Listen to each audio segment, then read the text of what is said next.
am here with men's volleyball head coach Brian Rofer, first-year coach here at Vanguard as we get ready for the 2023 season. It is the season preview.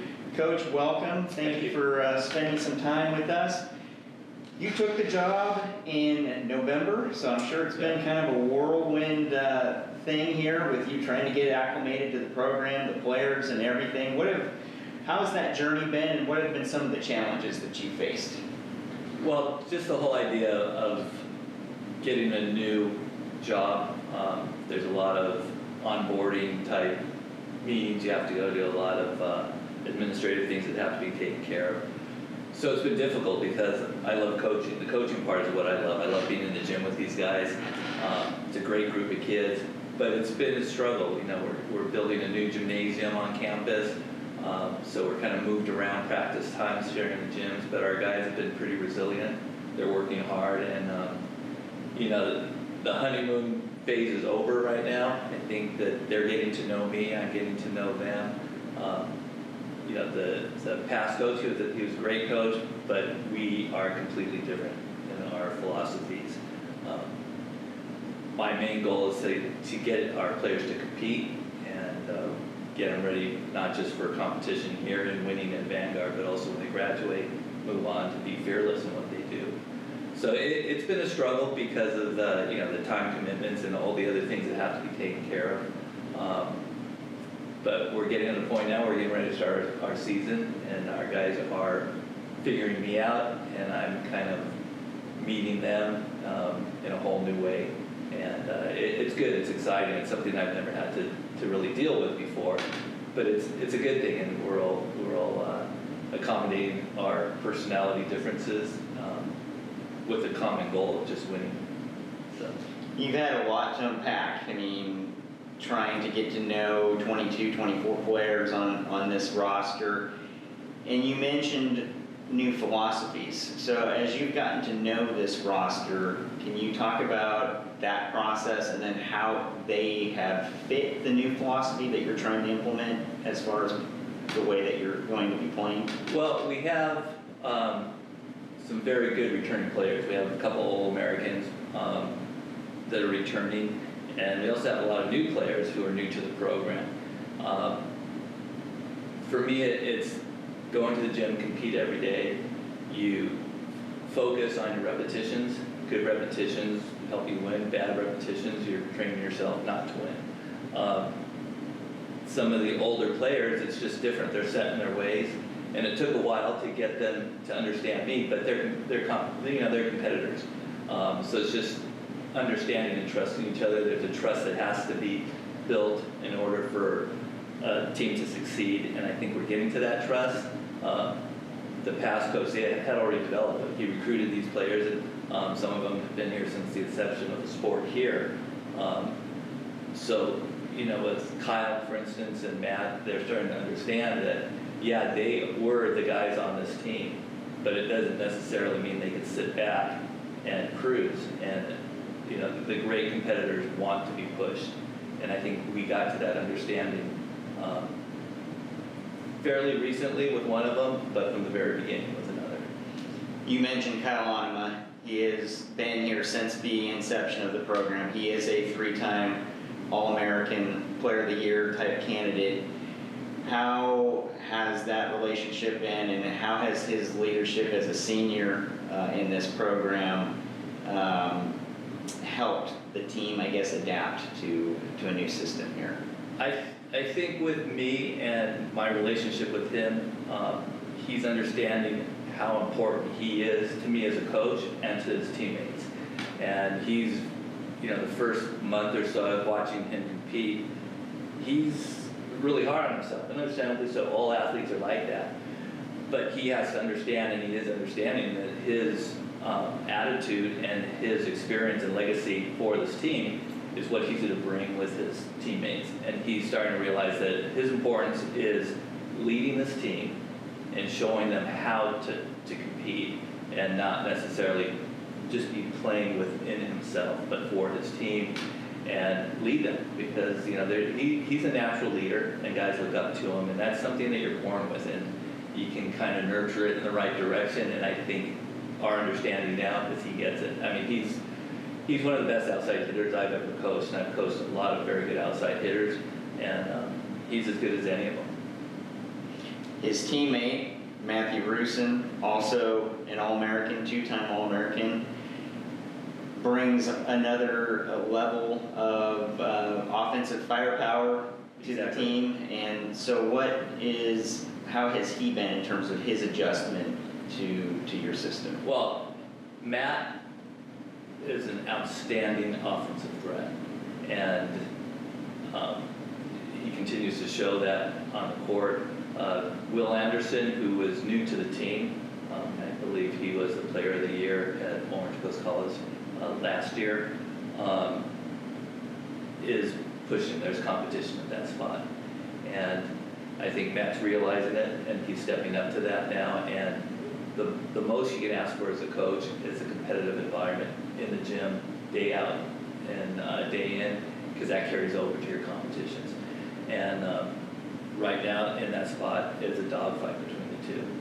You know, Matt is 6'2" opposite, but Will's a 6'8" opposite.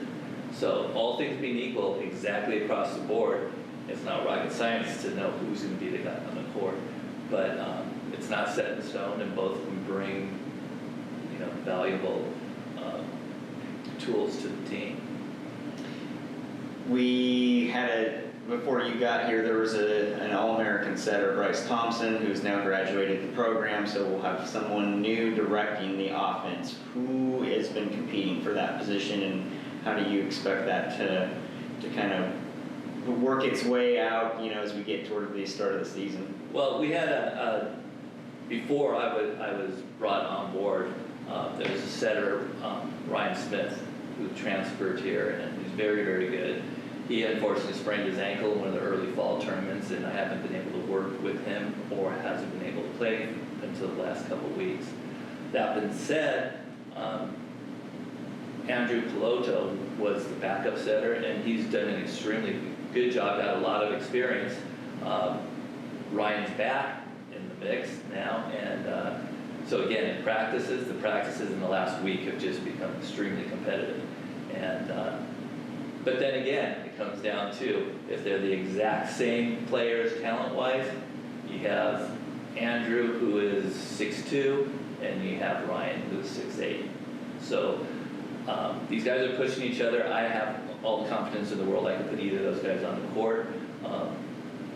But we can put a very large squad out on the court. I was going to say, you could have one of the tallest front courts in the country if you wanted to put those guys out there at one time. And you're absolutely right. And from what I've seen, the highs right now in practice, we're just moving up right now. We're going in a good trajectory.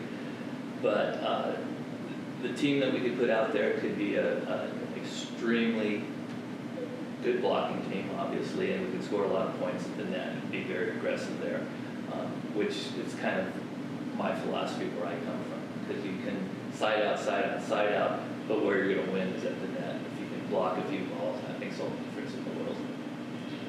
Who are some of the other names, new names, that fans are going to want to get accustomed to seeing, or even some of the other returners, because there are other players on the team that are holdovers from the previous season. Yeah. Who comes to mind that you think will be a contributor from day one? Well, our middle attackers, our middle blockers, Cody Watts is returning. He's a very, very good middle hitter. Val is just coming of his own. Then we have Glenn Linden, who is another good middle. Those three guys are rotating in that spot, and they're all very, very good middle hitters. Our setters we talked about are opposite. We talked about with Matt and Will. Then we have our outside hitters. We have Kyle, who's pretty much in that spot. And then we have Tanner, who's come in. He's transferred in, who's holding that spot. But we also have a freshman, Andrew Shevlin, who in the last few weeks has really made a move for that spot. So, there was a possibility of Andrew redshirting, but it ain't going to happen. So. He'll be making an appearance or two, I'm sure. Yeah, we'll see him on the court, and he quietly gets stuff done. We talked about challenges earlier. You got here in November. You're trying to learn your roster. You're trying to get them to buy into a new system. I'm still trying to learn some of their last names. Some of their last names, the pronunciations and everything. Yeah, we went through that. But then you add another layer to that there isn't an on-campus facility. And we've had some issues with the Forum, which is another facility on campus that the teams practice in. So you never know when practice is going to be or where it's going to be. Some of the practices have been at Orange Coast College, others have been at Calvary Chapel High School. I mean, continuity is something that can be really underrated in terms of a program's ability to keep things moving in the right trajectory. So how have those challenges affected the team? Well, I think the hardest part, and of course I'm very understanding with it, is when our practice times are moving around and they conflict with their class times.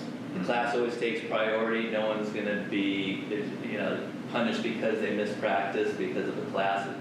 It just is what it is. And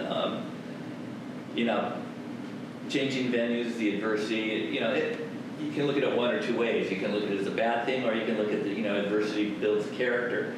And we've kind of been like a traveling circus. Guys are carrying the balls around and stuff. We are at a disadvantage because there's, for instance, a serve machine which you can't move around, and all our other equipment. But our guys are taking it in stride, and it's something that we've talked about. You can't do anything about things you can't control. And they show up this morning, 6 a.m. had a 6 to 8 workout this morning, and they're playing through it. And I think at the end of the year, it's going to help us in the long run. So all that noise that's happening all the time actually makes you learn a lot quicker. Iron sharpens iron, Exactly. as they say. We know that there's a lot of season to be played. The goal at the end, obviously, is to make the national tournament and to... I'll correct the goal at the end. Is to win the national championship. I cut you off, and that's Yeah, what no, you're right. I know you were going there. Well, because the program has made the national tournament. It's been a regular participant there, but they haven't gotten the crown jewel, that trophy, to lift up at the end of the competition. But you have a schedule in place right now that is going to test these guys. I believe over half of the matches are against teams that finished last year's final poll in the top 15. Plus you have some matches against NCAA Division I opponents. Can you expand on how that schedule is going to help further the goal here of getting that national championship? Well, I think had I scheduled it, which I would have scheduled, it just is difficult. I would have had an agenda of why we're doing it. Right now, because it's so new to me, this team, I'm concentrating more what's happening on our half of the court. That being said, having highly competitive teams that we're playing against helps me make those decisions a lot quicker. Miss the fall. I look at the fall as a season of assumptions where you assume these guys know all the techniques and everything you need to work on. And that's what you work on in the fall. We didn't get to do that. So a lot of the things that I would assume that they would know could be our weaknesses, and we have to take time to work on those. And throwing them right in there to work on those things against teams that are pretty polished really shows us where we're at as a team and exposes our weaknesses so we can kind of develop those. So it just kind of accelerates things. So you don't, it's hard as long as our guys keep their head together. We may not be playing our best right now, nor do I want us to be playing our best.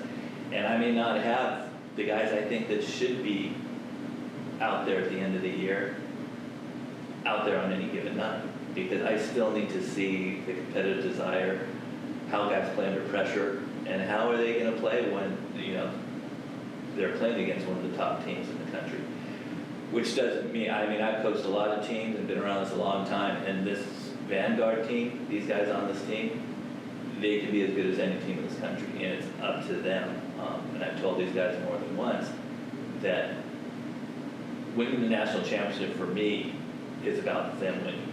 It's not about me having that feeling. It's about me watching them celebrate at the end of the year, and it's their team, and they have to understand that. I think sometimes coaches put a little bit more of the onus of winning on themselves when that's not where it is. It's on that team, and they're the ones, it's there for them to take, and these guys definitely have the talent to do it. Well, that adventure begins this week. Less than 48 hours from now, you'll be traveling out to Arizona Correct? to take on Benedictine Mesa, and back-to-back afternoons, rather, Friday and Saturday, and then returning home for the home opener against UC Merced. Yeah. Jump into the fire. Jump into the fire. Coach, we wish you the best. We wish you good health Thank for you. all the teams, so that depth can actually show through. And fans, we've got a good team here assembled, and look forward to having you out at the games, and look forward to the competition to begin. Yeah, come and support these guys. You'll be entertained. Trust me. Thank you, Coach. Thank you.